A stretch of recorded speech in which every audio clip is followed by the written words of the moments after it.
So you guys have been asking me about my thoughts on some particular cars and models that you're interested in, and we have a comment right here from Evive41. Sabi niya dito, Chevrolet Captiva 2025. So what are our thoughts?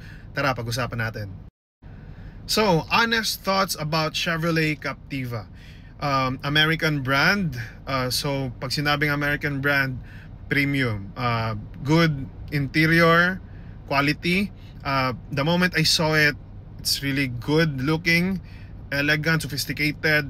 And then the moment I was able to get inside it, super premium, leather seats, and then everything that you're gonna see on the dashboard as well, leather or magandang quality ng material. So dun pa lang, premium na kagad yung feeling, elevated na kagad yung pakiramdam mo as a car owner.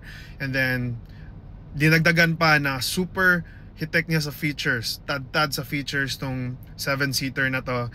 The star of the show is the 10-inch na infotainment screen, mala Ford na datingan.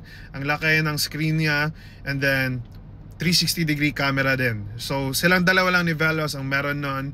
And then when it comes to features na siya lang yung meron, panoramic sunroof.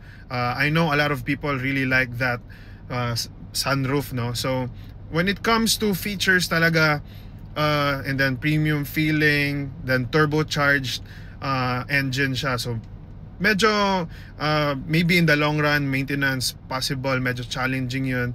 Pero that's what you get, that's what you pay for if you want that premium na 7-seater. Major con or disadvantage niya lang talaga ni Chevrolet Captiva is wala siyang ADAS or tinatawag nating advanced driver assist systems, yung mga emergency braking. That would have really been great to have at its price, 1.4 million yung top of the line.